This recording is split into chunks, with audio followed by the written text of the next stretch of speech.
हरे कृष्णा कृष्ण कृष्ण हरे हरे, हरे राम राम राम हरे हरे। हरे कृष्णा। सभी भक्तों का स्वागत है आज के भागवत कथा में। धन्यवाद सभी भक्तों का जो उन्होंने समय निकाला है, जुड़े हैं कथा सुनने के लिए। तो आज हमारे एक बहुत महत्वपूर्ण आचार्य हैं वासुदेव घोष। उनका तिरुभाव दिवस है।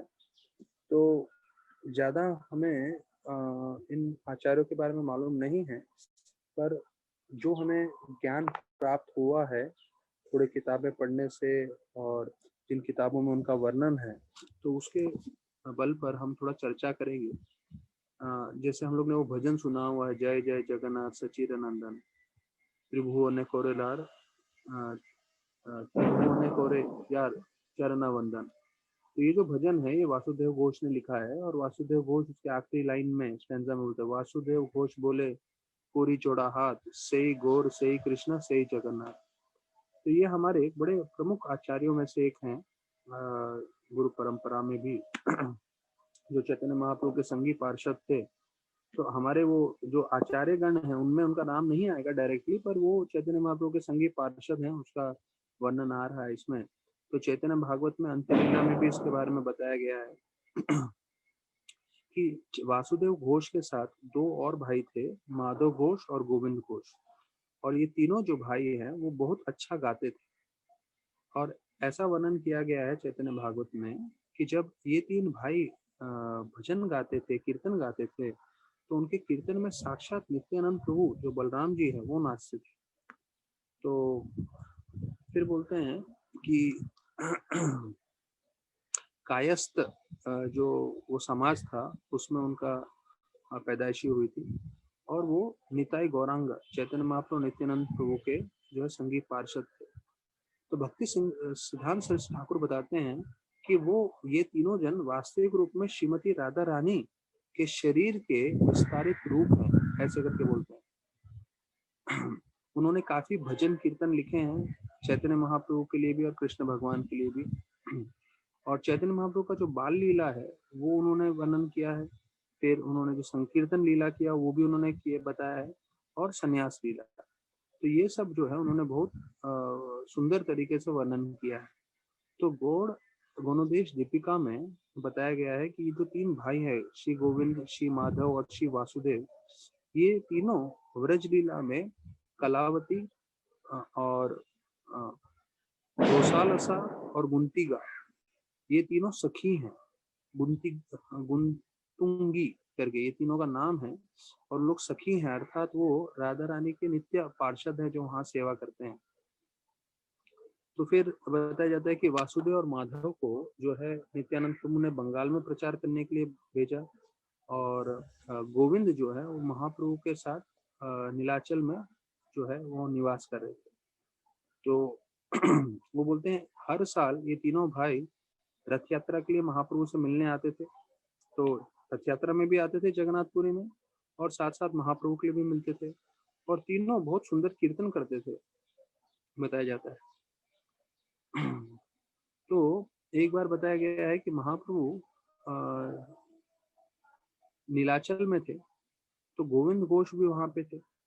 तो यहाँ पे जो है अच्युत चरण चौधरी जो है ये एक इस जो अभी कथा हुई है उसके बारे में बताते हैं कि महाप्रभु जो है प्रसाद एक बार प्राप्त किए। प्रसाद प्राप्त करने के बाद उन्होंने हरी टाकी जो है वो मांगा। अभी हरी टाकी क्या होता है मैं आपको बता दूं, एक जो है सूखा हुआ फल होता है, ड्राई फ्रूट जैसा, जो हाजमे में बहुत मदद करता है, हरी टाकी जिसे बोलते हैं। तो गोविंद जो है वो तुरंत भागे किसी दूसरे गृहस्थ के घर से लाने के लिए, तो लेकर आए और उन्होंने महाप्रभु को दिया। तो फिर महाप्रभु ने अगले दिन भोजन करते समय, भोजन करने के बाद फिर से मांगा हरी टाकी, तो गोविंद ने तुरंत निकाल के हरी टाकी दे दिया। तो महाप्रभु ने उनको पूछा कल तो तुमको समय लगा था, आज इतना तुरंत कैसे लेकर आ गए? तो बोले मैंने कल जो लाया था उसमें से बचा के रखा था, मुझे मालूम था शायद आप आज भी मांगे। तो महाप्रभु बोले कि ये जो है वैरागी ऐसे कुछ चीज संभाल के नहीं रखते, अगर आपने संभाल के रखा है इसका मतलब वैरागी नहीं हो, आपको गृहस्थ बनना चाहिए। तो वहीं उनको आदेश दे दिया कि आप गृहस्थ बन जाइए और गोपीनाथ जी की सेवा करें। तो बोलते हैं कि उनकी आज्ञा का पालन करके जो है वो उन्होंने जो है विवाह कर लिया, उनको पुत्र पुत्र की प्राप्ति भी हुई। लेकिन फिर बोलते हैं, अब ये भी एक अलग कथा है गोविंद घोष के बारे में, कि उनकी पत्नी और पुत्र दोनों का देहांत हो गया।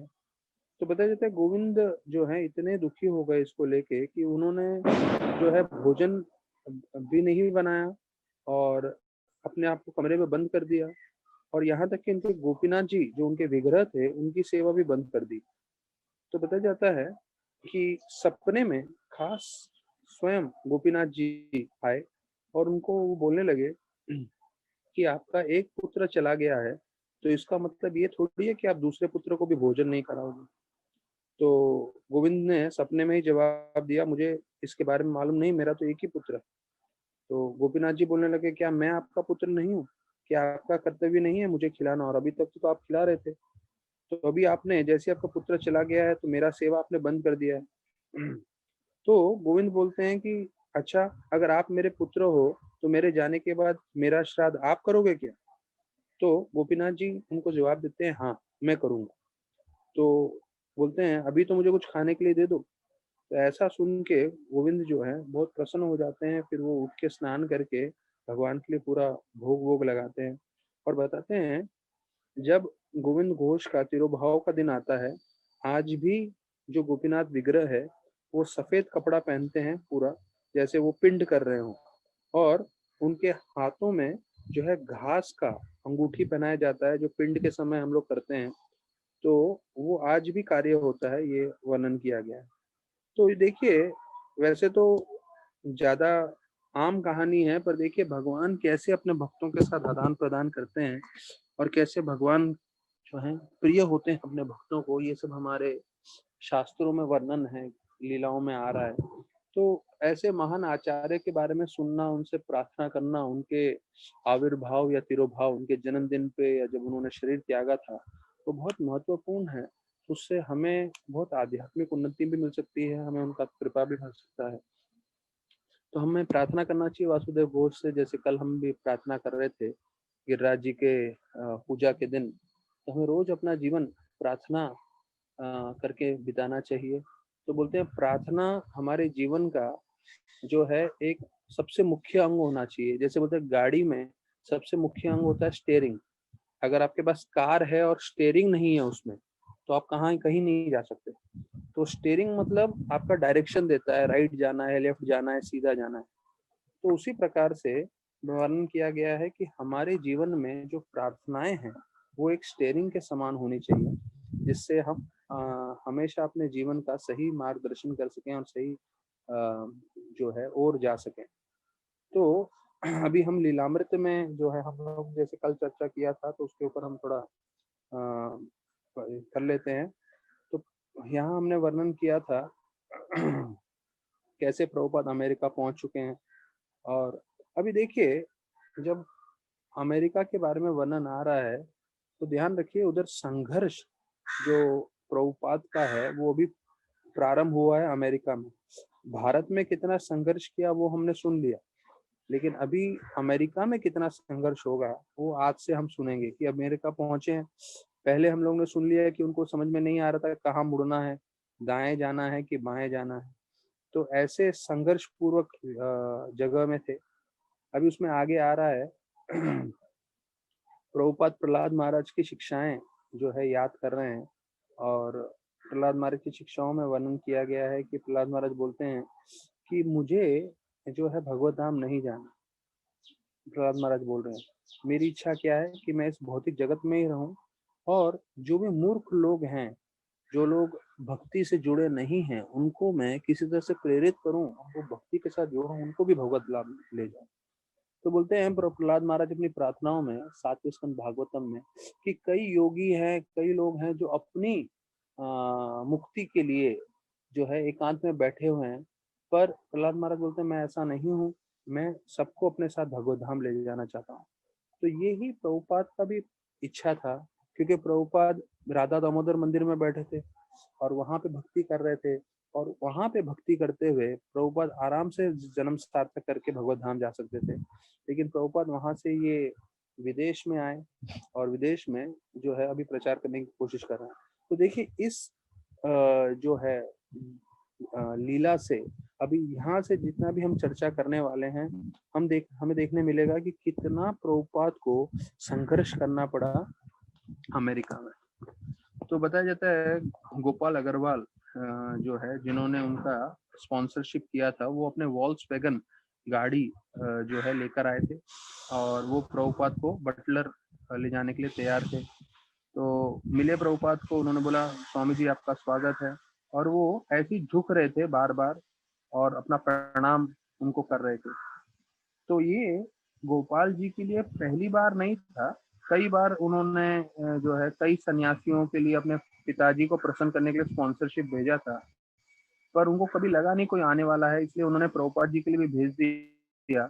लेकिन इस बार प्रभुपाद जी स्वयं आ गए थे, तो इसको देख के वो भी थोड़े चंबित हो गए थे और उनके बारे में पूरा विस्तारित रूप से भी जानकारी आता है कि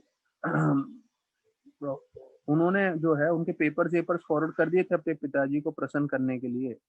और फिर यहाँ पे वर्णन आ रहा है कि एक हफ्ता पहले जब प्रभुपाद ने चिट्ठी भेजा पोस्ट से कि हाँ मैं आने वाला हूँ, तो ये जो अग्रवाल है, तो वो उनकी बीवी जो है वो बहुत गोपाल अग्रवाल की बीवी जिनका नाम सैली अग्रवाल है, वो थोड़ी चौंक गई। और सैली अग्रवाल जो है अपने पति को बुला के बैठाई अपने पास और बोलने लगी, अरे सुनो जरा ध्यान से, आपने जो फॉर्म भेजा था स्पॉन्सरशिप का, उन्होंने ये तस्वीर भेजा है। तो प्रभुपाद ने अपना फोटो भेजा था कि जब उनको पिकअप करना हो तो वो पिकअप करते समय उनको कोई गलत फहमी ना हो मैं कौन हूँ करके, तो उन्होंने पूरा फोटो भेजा था। तो ये देख के थोड़े वो लोग चौंक गए थे। अभी यहाँ पे बताया गया है कि ये जो सैली और गोपाल अग्रवाल थे, वो लोग साधारण अमेरिकन लोग थे भारतीय, लेकिन वहाँ पे वो लोग सेटल थे। तो बताया जाता है कि उनके बारे में कि उनके गोपाल अग्रवाल तो इंजीनियर थे पेंसिल्वेनिया में, और फिर वो ये लड़की से मिले और उन्होंने विवाह करके वहीं रह गए थे। अभी उनके लिए एक स्वामी को, एक सन्यासी को जो है अपने घर पे रखना थोड़ा मुश्किल का कार्य था। तो प्रभुपाद वास्तविक रूप में उनके लिए चौंका देने वाली परिस्थिति थे, लेकिन उनके पास अभी कोई चारा तो था नहीं, क्योंकि उन्होंने ये फॉर्म भेजा था, उन्होंने उनको स्पॉन्सरशिप किया था, क्योंकि उनके गोपाल के पिताजी ने उनको रिक्वेस्ट किया था। तो पूरे पेंसिल्वेनिया में कोई भी हिंदू का समाज नहीं था, यहाँ तक कि गोपाल अग्रवाल स्वयं पहले हिंदू थे जो वहां पर आए थे। तो फिर उनका कमरे का वर्णन किया गया है जहाँ प्रभुपाद ठहरने वाले थे। तो बोले 2 बेडरूम था, एक हॉल था, एक किचन था और बाथरूम था, और उनके 2 बच्चे थे अग्रवाल के। तो मैं अभी आपको बताऊंगा कि यहाँ पे अभी ये देखिए जो अग्रवाल फैमिली है, ये वेजिटेरियन नहीं है, ये नॉन वेज खाने वाले लोग हैं। तो अभी वो सब आने वाला है धीरे धीरे। मतलब भारत में तो इतना संघर्ष किया, हम लोग ने सुना कि पूरे 2 हफ्ते, डेढ़ महीना लगा, 6 हफ्ते जहाज में, वहां पे प्रभुपाद ने संघर्ष किया, 2 हार्ट अटैक आया, तबीयत इतना खराब था। अभी यहाँ पे संघर्ष चालू हो रहा है, मतलब पूरा जीवन प्रभुपाद का संघर्ष ही संघर्ष था। तो बताया जाता है कि ये जो गोपाल अग्रवाल है कई सालों से यहाँ रह रहे थे और उनका अच्छा कनेक्शन बन गया था। तो उन्होंने सोचा कि स्वामी जी को जो हमारा इधर YMCA करके, ये YMCA बोले तो एक हॉस्टल जैसा जगह है, तो वहां रखवा देते हैं। तो वास्तविक रूप में वो हॉस्टल में क्यों ठहरवा रहे थे प्रभुपाद को, क्योंकि उनको लग रहा था अरे प्रभुपाद को हमारे घर के बीच में घर में कहाँ रखेंगे, वो भी एक सन्यासी को, वो भी भारत से आए हुए। तो वो उनको स्वीकार करने में उनको मुश्किल हो रहा था। तो मेहमान तो थे, लेकिन वो अपने परिवार वालों को, वो अपने पड़ोसियों को क्या समझाते थे, ये कौन है, ये यहाँ क्यों रह रहे करके। तो प्रभुपाद जो है वो बताते हैं कि काफी उनके साथ एडजस्ट करने के लिए तैयार था। तो मिसेस अग्रवाल जो थी, सैली अग्रवाल, उसको लगा कि ये व्यक्ति लाल कपड़े में, सैफरन कपड़े में यहाँ रहेगा तो थोड़ा अलग लगेगा। और फिर उसने बोला कि चलो कम से कम मैं अखबारों में तो बता दूं। तो उसमें पहले पिट्सबर्ग में गए, वहाँ के अखबार में बताया, तो वहाँ उन्होंने ज्यादा रुचि नहीं लिया कि हाँ सन्यासी आया तो क्या करना है, क्योंकि तो सन्यासी मतलब ही लोगों को मालूम नहीं था।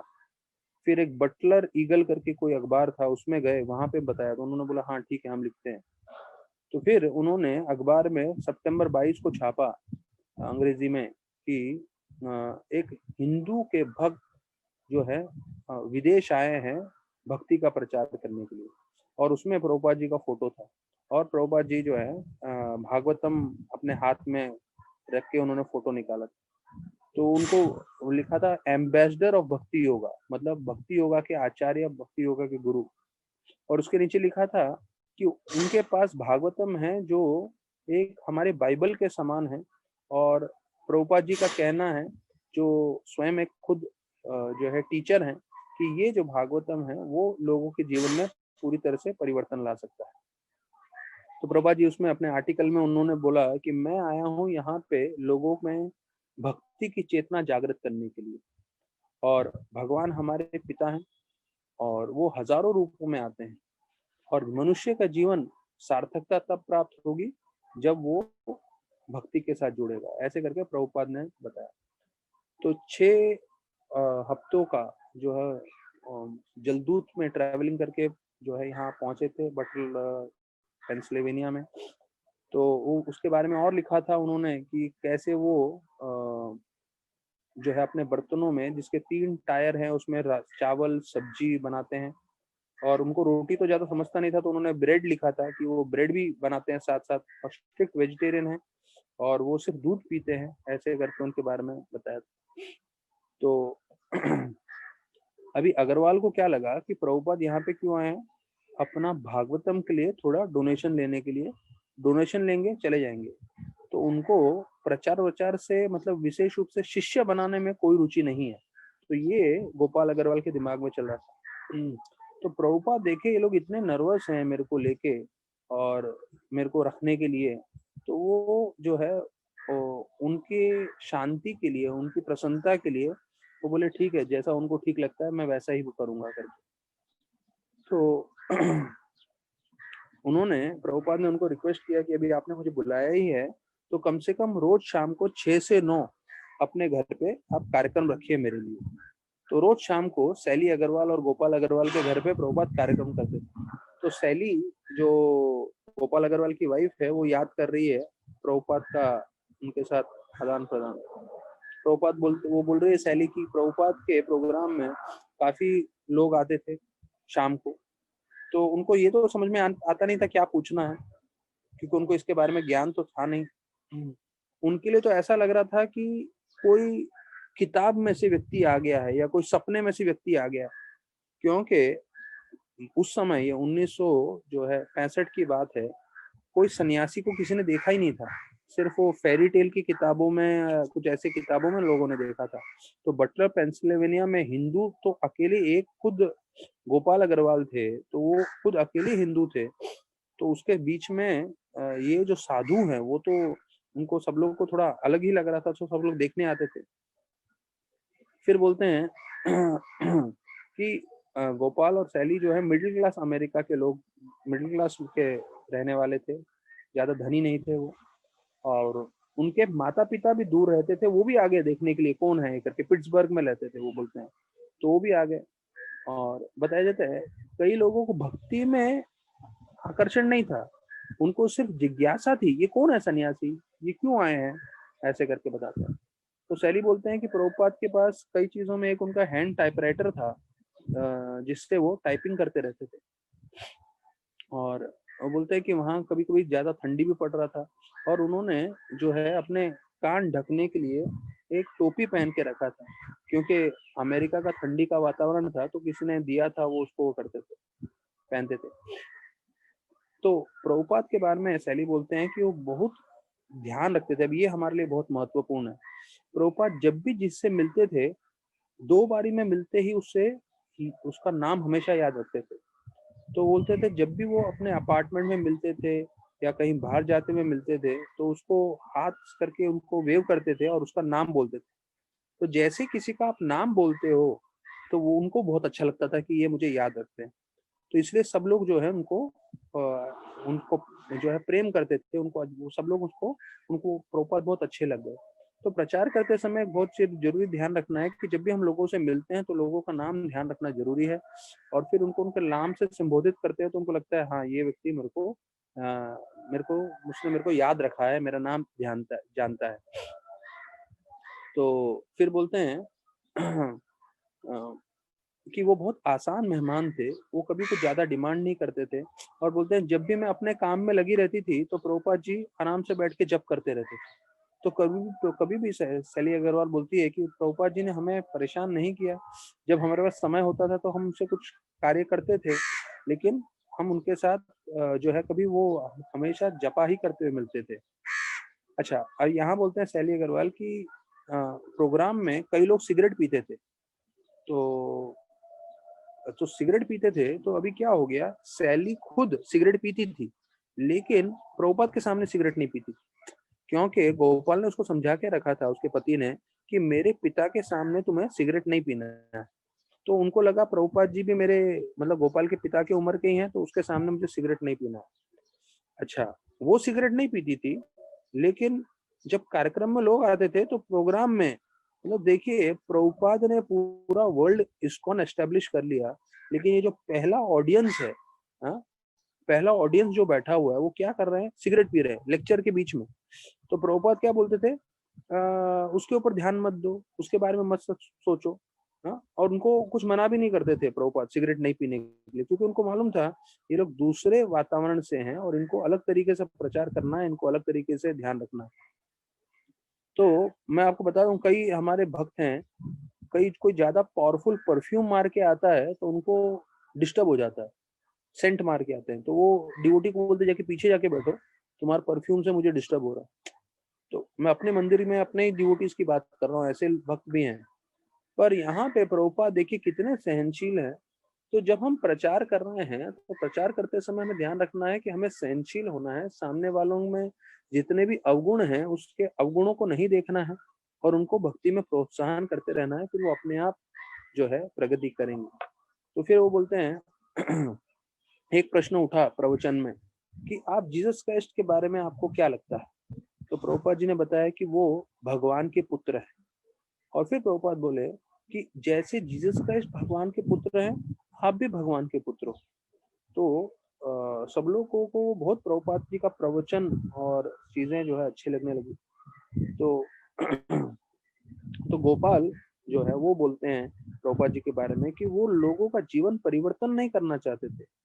वो किसी भी व्यक्ति को ये नहीं बोल रहे थे कि आप शाकाहारी बनिए, वो लोग उनको सिर्फ इतना बोल रहे थे कि आप जिस भी परिस्थिति में हैं, उस परिस्थिति में आप ये आध्यात्म को समझने की कोशिश करिए। तो देखिए, किसी को भी हमें छोड़ने को कुछ नहीं बोलना है। अब जबकि प्रभुपाद को मालूम था कि सारे के सारे जो है यहाँ पे जो है नॉनवेज खाते हैं और लेक्चर में ही सिगरेट पी रहे थे, लेकिन उसके बाद भी जो है प्रभुपाद उनको क्या बोल रहे हैं कि आप जो है सिर्फ कृष्ण भक्ति के साथ जुड़िए, उसके बारे में वर्णन कर रहे हैं। तो हम लोग जो है भागवतम पे भी आ जाते हैं। भागवतम हमने 52 श्लोक पे छोड़ा था, तो अभी वहीं से हम कंटिन्यू करते हैं ध्रुव महाराज की कथा में। तो भगवान प्रणनार्थी ये हमने शब्द सुना था 52 श्लोक में, कि भगवान जो है अपने भक्तों को सबसे मुश्किल परिस्थिति में बचाते हैं। हाँ, प्रणार्थी अर्थी ये शब्द है, तो ये हमें ध्यान रखना है, भागवतम के शब्द हैं और हमें पूरी तरह से आश्रय लेना चाहिए इन शब्दों का कि भगवान हमें अवश्य बचाएंगे हर परिस्थिति में, और हमें उसके बदले में क्या करना है, भक्ति करते रहना है। तो हमने इसका तात्पर्य पूरा पढ़ लिया था। 53 श्लोक में भी हम आ जाते हैं। तो मैत्रेय ऋषि बोल रहे हैं विदुर जी को कि जब सब लोग ध्रुव महाराज की स्तुति कर रहे थे, तब जो है राजा बहुत प्रसन्न हो गए, अर्थात उत्तानापाद, और उन्होंने फिर ध्रुव और उनके भाई को अपने साथ बिठा के राज्य में लेके गए, और वहां पे भी सब लोग जो है उनकी स्तुति कर रहे थे। फिर बोलते हैं कि पूरा शहर, अभी शहर का वर्णन आ रहा है कि पूरा शहर जो है सजाया हुआ था, किस तरह से सजाया था वो वर्णन आ रहा है। ये 54 श्लोक में है, 54 नंबर, 9वां अध्याय, 4था स्कंद, 9वां अध्याय, 54 श्लोक। उसमें बोलते हैं पूरा शहर जो है केले के पेड़ों से जो है सजाया था, और केलों को पेड़ों में जो उन्होंने सजाया था उसमें कई जगह पे केले भी लगे हुए थे, और केले के साथ साथ केले के जो जो फूल होता है उसको भी बना हुआ है, वो भी था। तो कई लोगों को मालूम नहीं होगा, पर ये जो केले का जो फूल होता है ऐसा मैरून कलर का होता है, तो वो उसकी सब्जी भी बनती है, लोग सब्जी भी खाते हैं साउथ में इसका। फिर बोलते हैं सुपारी के पेड़ भी थे, और फिर जो है कई पत्ते अलग अलग तरीके से बांधे हुए थे पूरे शहर में। और फिर बोलते हैं कि ये सब चीजें करना जो है शुभ मुहूर्त का लक्षण होता है, कि जब भी दिवाली आती है तो हम लोग कैसे जो है आम के पेड़ के या अशोक के पेड़ के लड़ियां बनाते हैं, तो ये सब शुभ माना जाता है। तो प्रभुपाद बोलते हैं कि आज भी पूरे भारतवर्ष में जो है नारियल के पेड़ या तो फिर केले के पेड़ और सुपारी के पेड़ और इनके सारे फल और फूल वो सब भी लगाते हैं। तो ये जो है सिर्फ अभी का जो है प्रथा नहीं है, ये सतयुग की प्रथा है। सतयुग के समय से ऐसे सब कर रहे थे। और फिर बोलते हैं पूरे के पूरे जो है उधर के निवासी थे शहर के, उन सब लोगों ने दीप लगा रखा था। हाँ, सदीपकय, सदीपकय शब्द का आ रहा है दीपकय। दीपकय मतलब दीप लगाना। ये 55वें श्लोक में आता है कि कैसे दीप लगाया हुआ था। तो हम लोग दिवाली पे जो दिया लगाते हैं तो वो भी जो है सतयुग के समय से ये लीला हो रही है। सतयुग में भी लोग जो है दीप लगाते थे। और बताया गया है कि यहाँ पे केले इसके आम के पत्ते भी लगाते थे, तो आम के पत्ते भी बहुत शुभ माने जाते हैं। और फूलों की माला वगैरह वगैरह, तो ऐसे पूरा पानी का भरे हुए घड़े और विशेष रूप से दीपक दीप लगाया था। तो ये वापस से बताया जाता है कि ये शुभ लक्षण माने जाते हैं, और भगवान और उनके भक्तों का स्तुति करने के लिए हमें दीप लगाना चाहिए। फिर बोलते हैं कि जो पूरे शहर का वर्णन है कि कैसे पूरा शहर जो है खूबसूरत था, और जितने भी उसके निवासी थे उन्होंने भी गहने वहने पहन के पूरी तरह से तैयार थे, क्योंकि ध्रुव महाराज वापस आए थे। और बताया जाता है बहुत सारे विमान थे जो शहर के ऊपर उड़ रहे थे।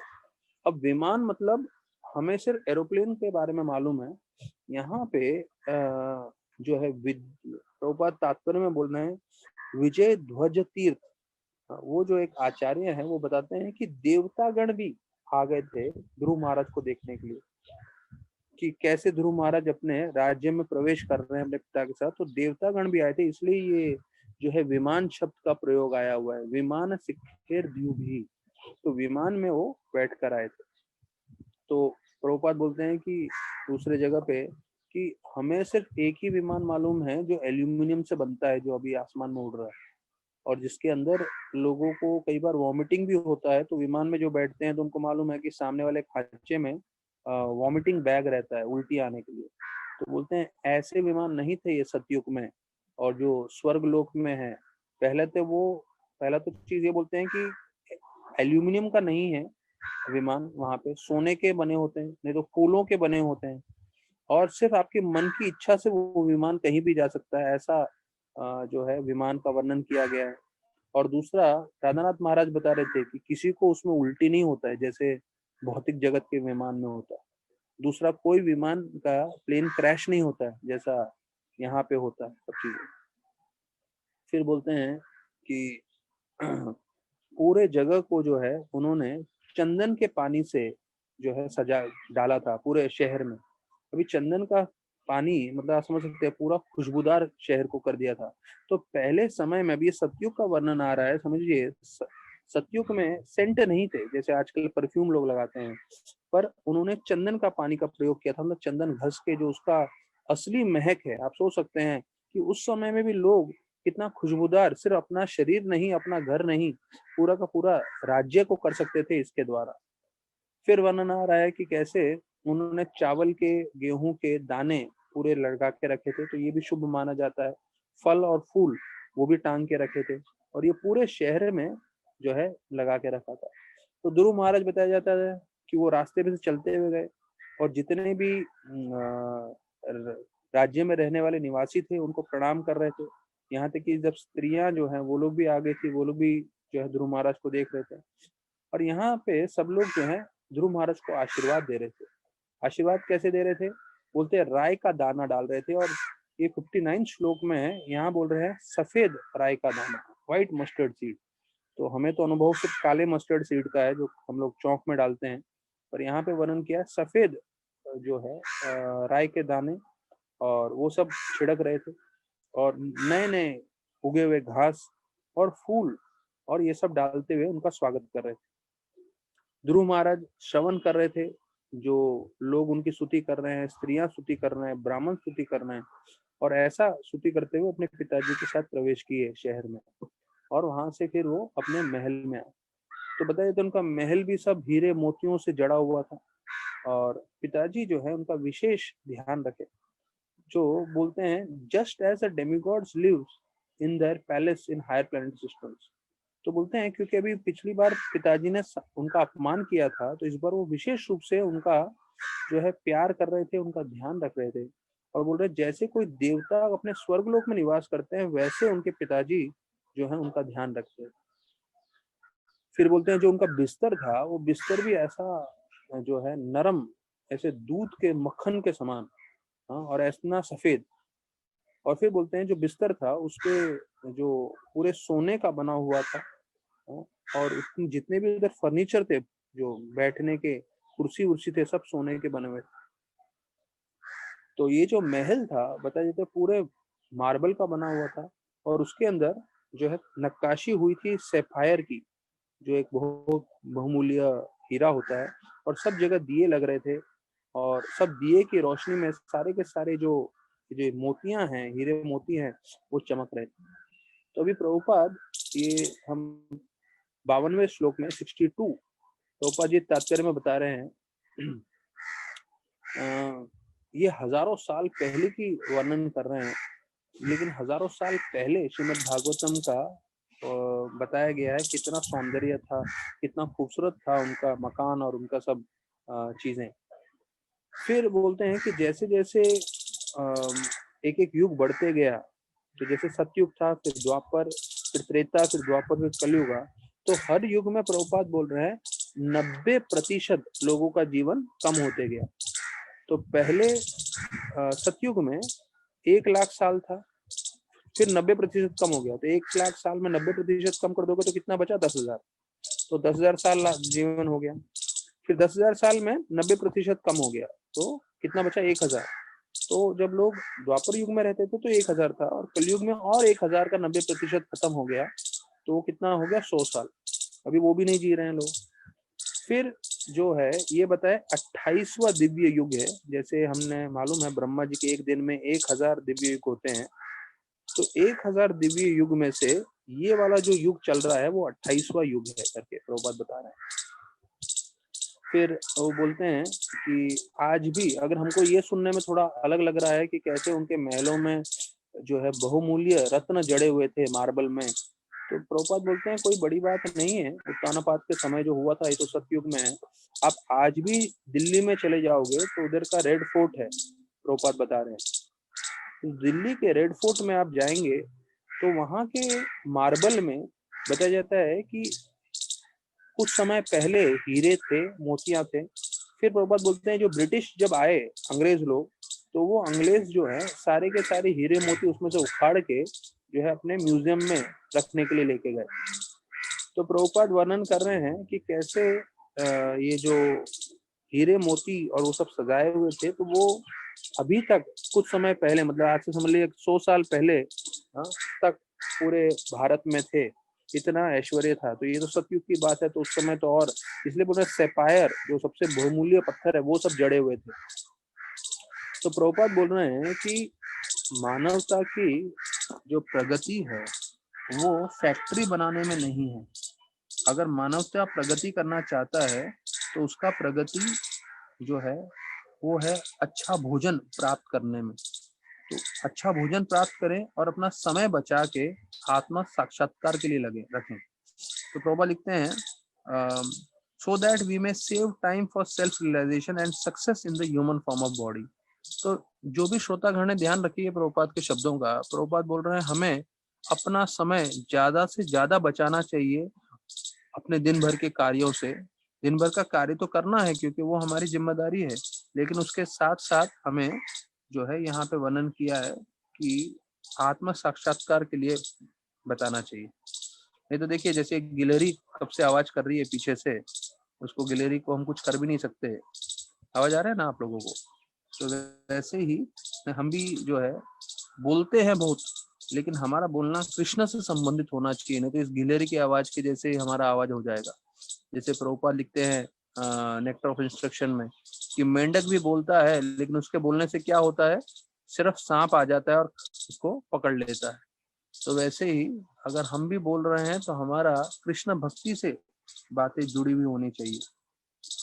फिर बोलते हैं उनका जो महल था उसके आसपास पूरा बगीचे वगीचे थे, पेड़ थे, मानो स्वर्ग लोक के समान। और वहां पे जो है बहुत ही मधुर मधुर पंछी जो है वहां पे जो है आवाज करते रहते थे, और मधुमक्खी जो है हमेशा वहां पे जो उनका बजिंग साउंड प्रभुपाद लिखते हैं, और प्रभुपाद लिखते हैं रेलिशेबल बजिंग साउंड, अर्थात वो जो ध्वनि आ रहा था, ये मधुमक्खी का बोलिए या पंछियों का बोलिए, वो बहुत मधुर लग रहा था। तो कई बार प्रोफेशनल जब लोग कथा करते हैं तो कथा करते करते वो पीछे से संगीत का अरेंजमेंट रखते हैं, कोई हारमोनियम बजा रहा है, कोई वायलिन बजा रहा है, तो ऐसा लगता है भागवत में रस आ रहा है, तो सुनने वालों को आनंद आता है कि हाँ कथा चल रही है, कथा के बैकग्राउंड में म्यूजिक है। तो आज के बैकग्राउंड में हमारे पास ये गिलहरी का म्यूजिक है, मैंने अरेंज नहीं किया है, ये स्वयं अपने आप आके गा रहे हैं आप। तो प्रभुपाद अभी जो है 63 श्लोक के तात्पर्य में बोल रहे हैं अमर धूमय, ये शब्द का प्रयोग आया है। तो ये जो पेड़ थे वो बताया जाता है स्वर्ग लोक से लाए थे यहाँ पे ध्रुव महाराज के पूरे बगीचे में। तो बोलते हैं स्वर्ग लोक में, अमर लोक में लोग 10,000 साल तक जीते हैं, और बोलते हैं उनका जो है हमारा जब 6 महीना खत्म होता है तब जाके देवताओं का एक दिन खत्म होता है, और ऐसे वो 10,000 साल तक जीते हैं। तो सोचिए उसका जीवन कितना लंबा है। हम लोग का जब 6 महीना खत्म होता है तो देवताओं का एक दिन खत्म होता है, और उनका एक दिन खत्म होते हुए वैसे वो 10,000 साल तक जीते हैं। लेकिन प्रभुपाद बोलते हैं उससे हमें ज्यादा आकर्षित नहीं होना चाहिए, क्योंकि उनका भी जो है पुण्य संचित होने के बाद उनको भी पृथ्वी में आना पड़ेगा, और पृथ्वी में आके जब तक भक्ति नहीं करेंगे तब तक वो भी अपना जीवन सार्थक करके भगवत धाम नहीं जा सकते।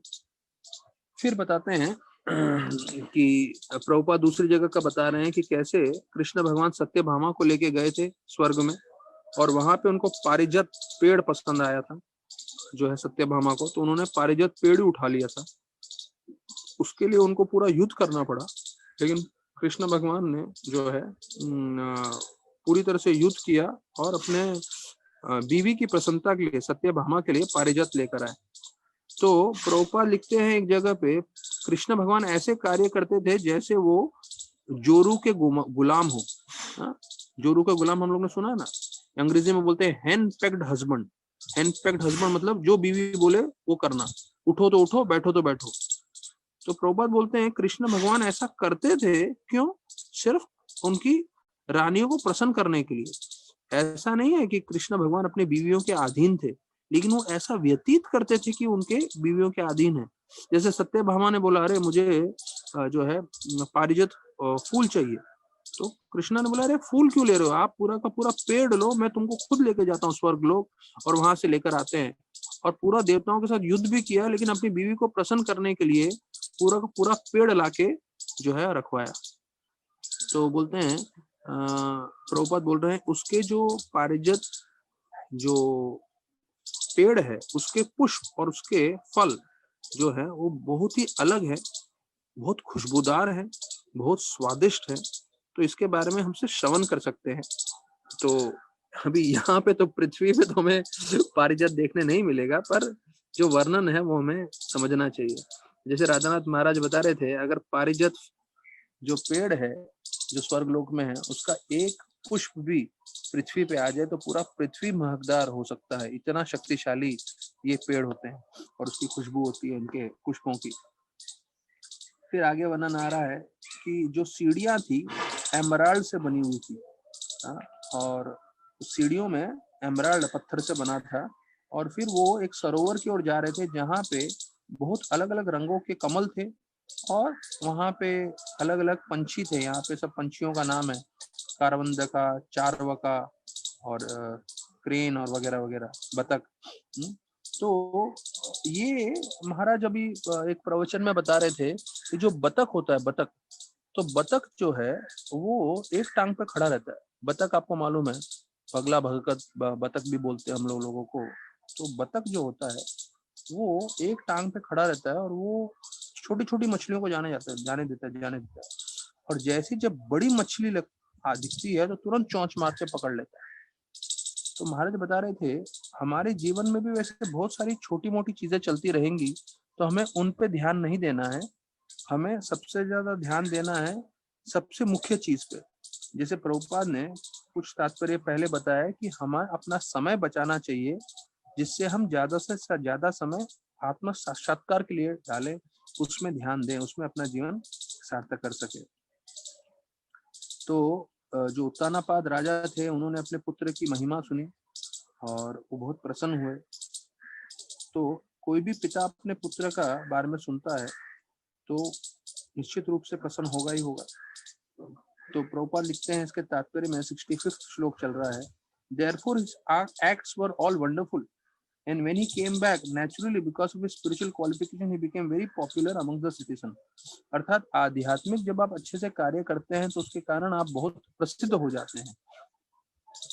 तो और फिर बोलते हैं सबसे ज्यादा प्रसन्न कौन हुए? उसके पिता, क्योंकि पिता प्रसन्न होते हैं अपने पुत्र का कामयाबी को देखकर। मैं एक सज्जन से मिला था यहाँ पे, मैं बात नहीं कर रहा था, वो पड़ोसी है, वो सामने से आके बोले अरे मेरे दोनों बेटे बहुत सेटल्ड है, एक का जो है मोबाइल का दुकान है और एक का कपड़े का दुकान है करके, गुजराती व्यक्ति है। वो सामने से बोलने लग गया, मैंने पूछा नहीं, कुछ नहीं। मतलब एक भौतिकवादी व्यक्ति में भी हम देखते हैं कि अगर जो है पुत्र अच्छे से बिजनेस कर रहे हैं, पैसे कर रहे हैं, तो कितने वो पिताजी स्वाभिमान उनको लगता है।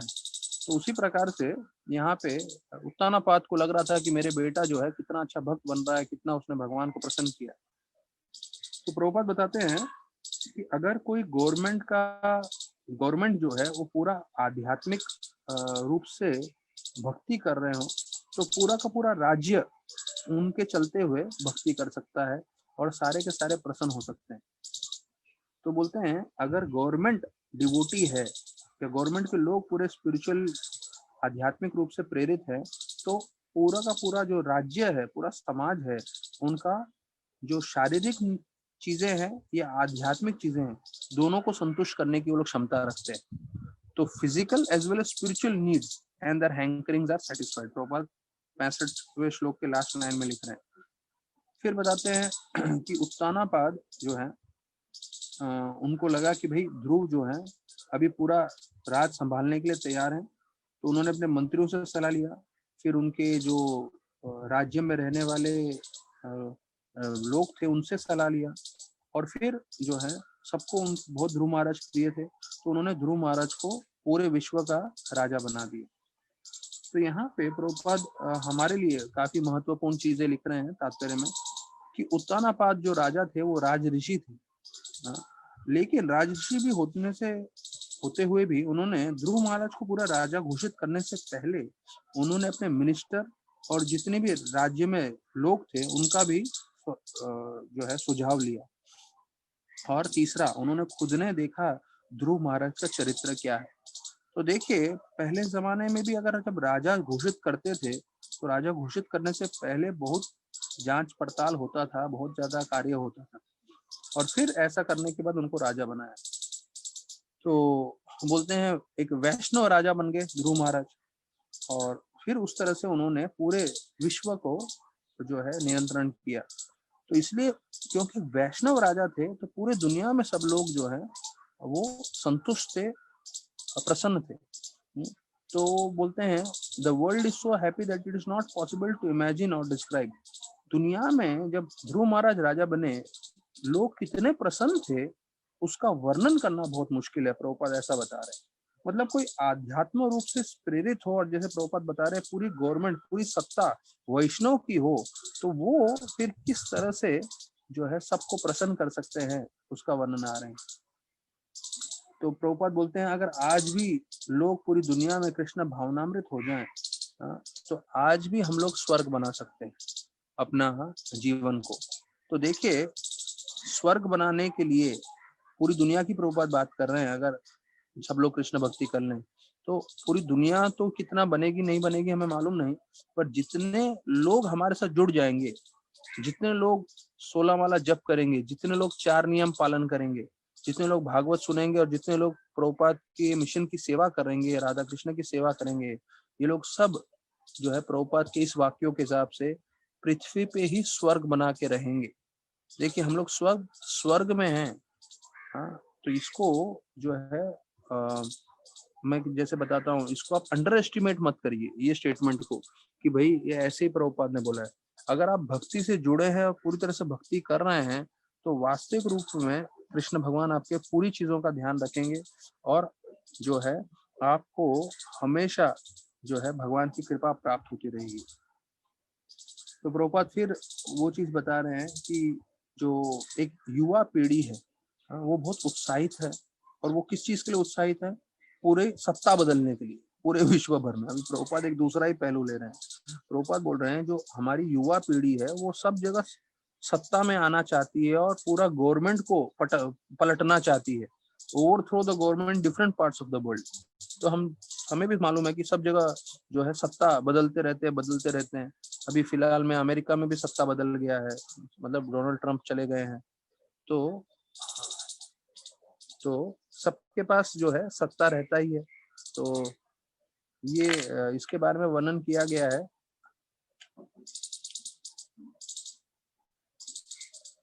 तो यहाँ पे वर्णन किया गया है that but unless people are Krishna conscious like Guru Maharaj, there will be no appreciable changes in government because people who anchor to attain political position by hook or by crook cannot think of the welfare of people।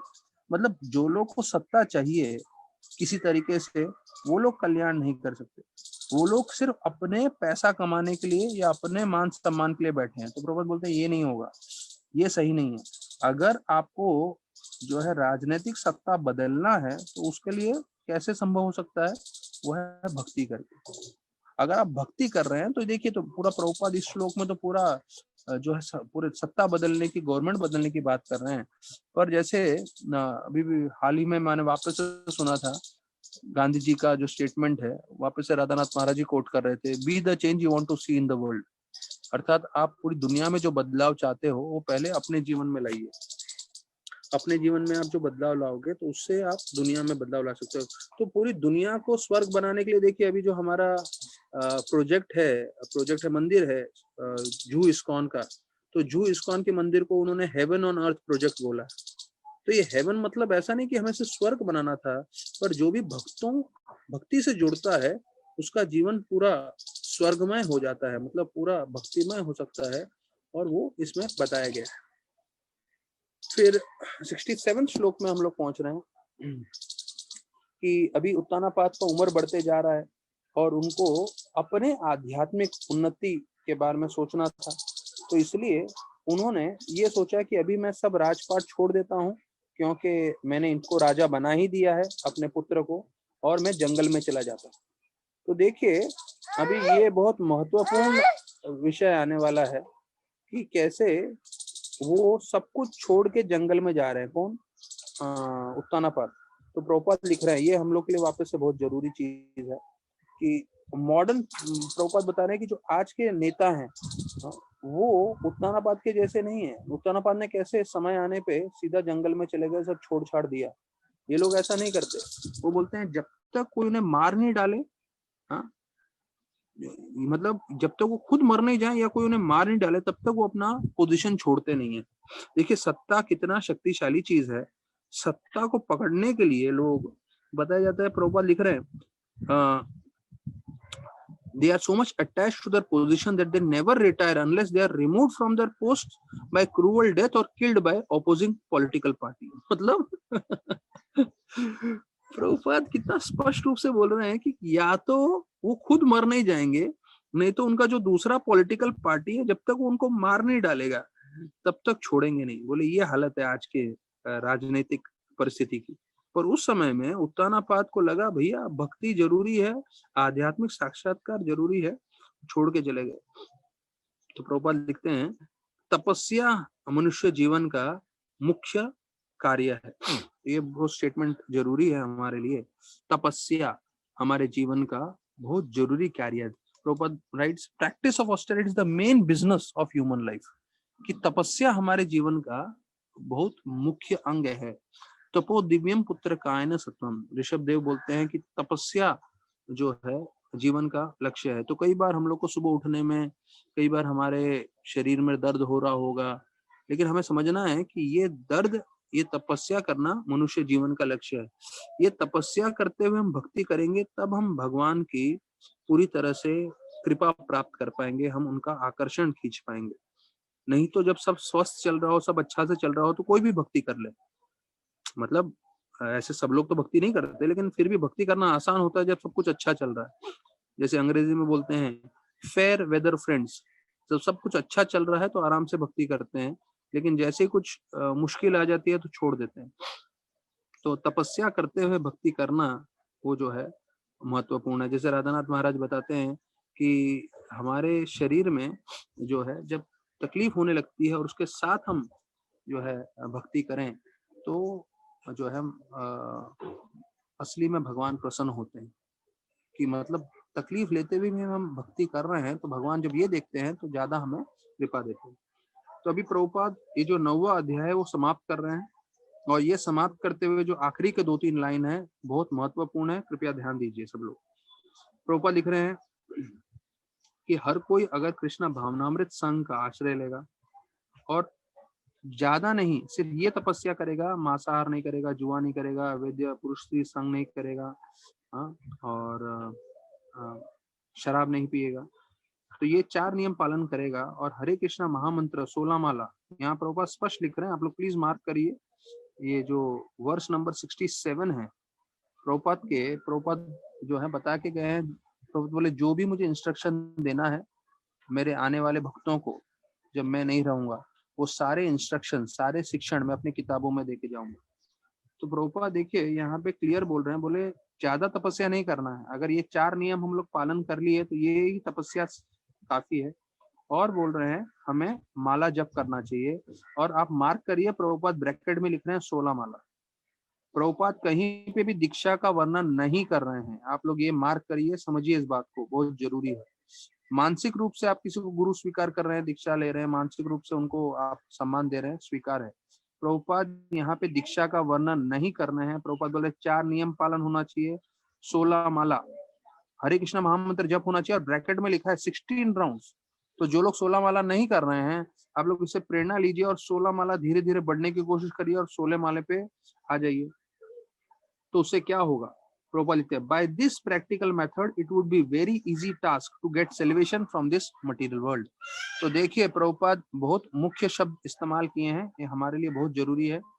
अगर सिर्फ हम 16 माला करिए और 4 नियम पालन किए, तो ये कार्य करने से बहुत आसान हो जाएगा हमें भगवत धाम जाना।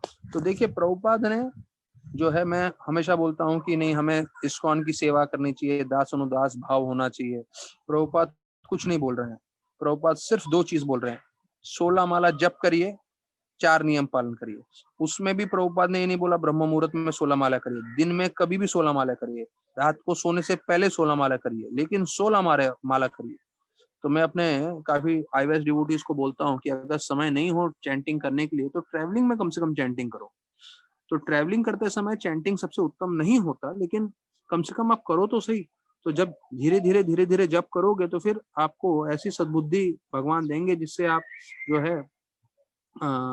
जो है ट्रैवलिंग में नहीं, जबकि घर में बैठ के आप आराम से 16 माला जप करोगे। पर ध्यान रखिएगा, ये 9th चैप्टर हम लोग समाप्त कर रहे हैं, पर 9th चैप्टर समाप्त करते समय प्रभुपाद ने 2 चीज बोला है। जैसे कई बार बोलते हैं ना, कई बार जब की चीज हमें सिखाना होता है तो लोग बोलते हैं इस बात को गांठ मार लीजिए, आप गांठ मार के सीख लीजिए। तो गांठ मार के हमें सीखना है 16 माला जप, 4 नियम पालन। अगर ये 2 चीज हो रहा है तो प्रभुपाद बोल रहे हैं आसानी से हम जो है मुक्ति प्राप्त कर सकते हैं इस भौतिक जगत से। ये प्रभुपाद के शब्द हैं। तो अगर हमें मुक्ति चाहिए हम सभी भक्तों को, तो ध्यान रखिए दो चीजें हमें करना है, 16 माला जप और 4 नियम पालन।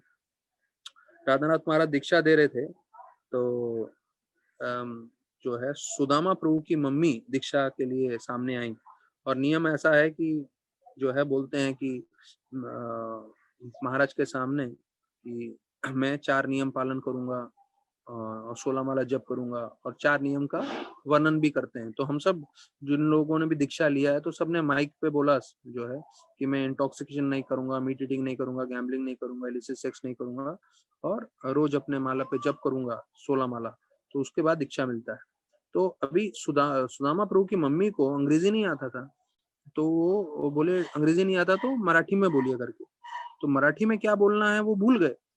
तो अभी 65-70 साल की उनकी मम्मी थी, तो शायद 70 से भी ज्यादा होगा। तो राधा कुंड प्रभु बाजू में बैठे थे, तो वो मराठी में उनको बोल रहे थे, आप बोलिए, मैं पीछे पीछे दोहराता हूँ, आप दोहराइए। तो वो बोले ठीक है। तो उन्होंने बोला पहला कि मैं मीट ईटिंग नहीं करेगा, तो उसने वचन दिया मैं मीट ईटिंग नहीं करेगा। फिर बोला कि मैं इंटॉक्सिकेशन नहीं करेगा, तो बोला हाँ मैं इंटॉक्सिकेशन नहीं करेगा। तो उसके बाद उसने बोल दिया कि मैं इलिसिट सेक्स नहीं करेगा। तो सुदामा की मम्मी का 70 साल की उम्र में, अब वो घरेलू औरत जो थी 70 साल की उम्र में, जब ये सुना कि मैं इलिसिट सेक्स नहीं करेगा, तो उसका दिमाग ऐसा ठनक गया, माइक पे ही चिल्लाने लगे राधा कुंड में, तेरे में अक्ल है कि नहीं? अभी तुझे लगता है मैं 70 साल की उम्र में ये काम करूंगी, इलिसिट सेक्स करूंगी करके? तो गोविंद प्रभु बाजू में बैठे थे बोले हाँ ठीक है, हमको कोई नियम पालन करने की जरूरत नहीं, सीधा बोलो आगे जाने के लिए। फिर महाराज ने उनको नाम, दीक्षा का नाम दिया। तो कहने का मतलब है जो उनके लिए लागू होता है, उन्होंने पूरे 4 नियम का वाउज नहीं लिया, सीधा उनको दीक्षा मिल गया। तो एक 70 साल की उम्र की औरत जो है ये सब चीजें नहीं करने वाली है, लेकिन हमारे लिए ये सब जरूरी नहीं है कि हमें पूरा ध्यान रखना चाहिए, हमें पूरा पालन करना चाहिए। जैसे मैं बताता हूँ कि हम लोग जो है तुलसी आरती, मैंने बताया हुआ है कि हमें कुछ ज्यादा नया नया चीज नहीं करना है, जीवन भर वही चीज करना है, हरे कृष्णा महामंत्र का जप, वही कीर्तन, वही भागवतम, और हमें वही चीजें करना है। और वही चीज करते करते हमको लगेगा अरे नया नया नया नया नहीं, वही चीज करना है। जैसे अगर हम तुलसी आरती की प्रार्थना करते हैं, तो तुलसी आरती में जो है दूसरे स्टैंजा में बोलते हैं वृंदावन वासी। तो वृंदावन वासी का मतलब क्या है हमें जानना चाहिए। ये तुम्हारो शरण लोए तारा वंच पूर्ण हो। तो जो आपके शरण लेता है, तुलसी महारानी के लिए बोलते हैं तारा वंश पूर्ण हो। तारा वंश पूर्ण हो का मतलब है कि आपके सारी इच्छाएं पूरी हो जाती हैं। तो देखिए हम सब अपनी अलग अलग इच्छा लेकर आए हुए हैं हमारे हृदय में, तो सारी इच्छा पूरी भी हो सकती है, भौतिक इच्छा भी, जैसे भागवत में लिखा है, जो हम ध्रुव महाराज की कथा पूरा सुन रहे हैं।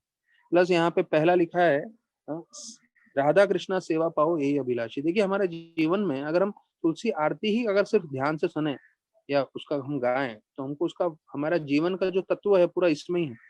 क्या हम मांग रहे हैं? राधा कृष्ण की सेवा। तो हमारा जीवन में हमने अपनी सेवा बहुत की है, इंद्र भोग बहुत किया है, पर हमें उससे हटके राधा कृष्ण की सेवा चाहिए। हमारी सारी इच्छा पूरी हो सकती है।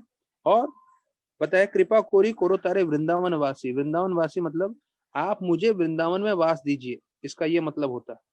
तो हम लोग सब जो भक्ति कर रहे हैं, और प्रभुपाद ने जैसे बताया 16 माला जप, 4 नियम पालन, बस और कुछ नहीं, तो वृंदावन में निवास मिलेगा।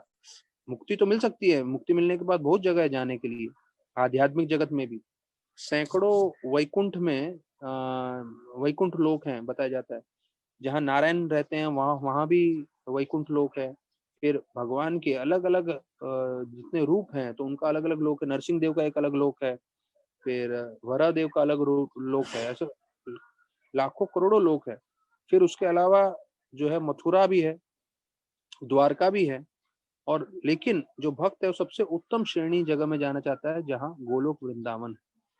क्योंकि साख्य भाव में कोई नहीं रहता वैकुंठ में, सब दास्य भाव में रहते हैं। सिर्फ वृंदावन में जो है सब लोग वात्सल्य भाव, साख्य भाव, माधुर्य भाव में भी रहते हैं, जो सबसे उत्तम वृंदावन वासी है। तो यहाँ पे वो दूसरा लिखा है कृपा कोरी तोरो तारे वृंदावन वासी। तो मतलब अगर हम ध्यान दें कि जो तुलसी आरती है उसी में जो है हमारा जीवन की सार्थकता प्राप्त हो सकती है, राधा कृष्ण की सेवा मिल सकती है, हमारे मन में जो इच्छा है वो पूरी हो सकती है, वृंदावन में हमें निवास करने का मौका मिल सकता है। और वृंदावन में निवास करते हुए तीसरे इसमें श्लोक में आता है नयने हरिबो सदा युगल रूप राशि, कि वृंदावन में निवास करते हो हम क्या करेंगे, जो है कहाँ निवास करेंगे, कुंजों में, जहाँ वृंदावन धाम के कुंजों में निवास करेंगे।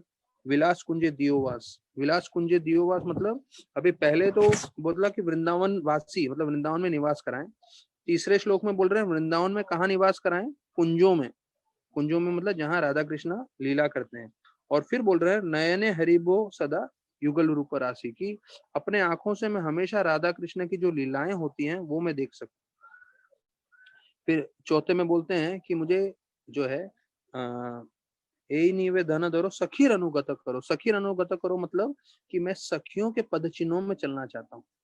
देखिए ये बहुत बहुत ऊंचा स्तर का भजन है ये, हम लोग का जो वृंदावन जो तुलसी आरती है, ये बोल रहा है कि रोज हम प्रार्थना कर रहे हैं क्या, कि हमें व्रज गोपियों के पद चिन्हों में चलना है। तो व्रज गोपियों के पद चिन्ह में चैतन्य महाप्रभु बोलते हैं गोपीर पद कमल और दास दास अनुदास, की गोपियों के पद चिन्ह में हमें चलना है, वो प्रार्थना है तुलसी आरती में। और मुझे अपना दास बनाइए, तुलसी महारानी को बोल रहे हैं कि आप मुझे अपना दास बनाइए।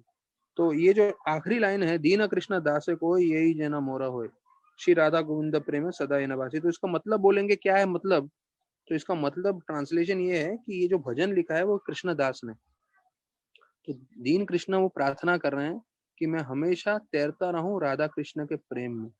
हाँ, तो हमें भी जो है भौतिक चीजों में नहीं पड़ के राधा कृष्ण के प्रेम में आनंद में रहना चाहिए।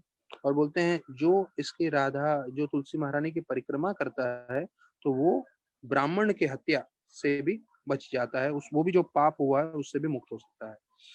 तो ये पूरा तुलसी आरती का मतलब था। मैंने इसलिए बताया कि सब भक्तों को मैं प्रेरणा देना चाहता हूँ कि रोज निश्चित रूप से तुलसी आरती करें, तो तुलसी की महारानी की भी कृपा रहेगी, तो हम नित्य रूप से जैसे प्रभुपाद ने बताया 16 माला जप 4 नियम पालन करके हम भी भगवत धाम जा पाएंगे, हम भी अपना जीवन सार्थक कर पाएंगे।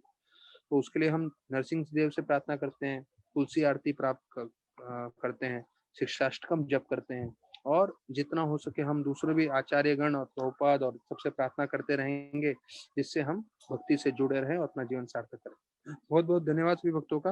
हरे कृष्णा।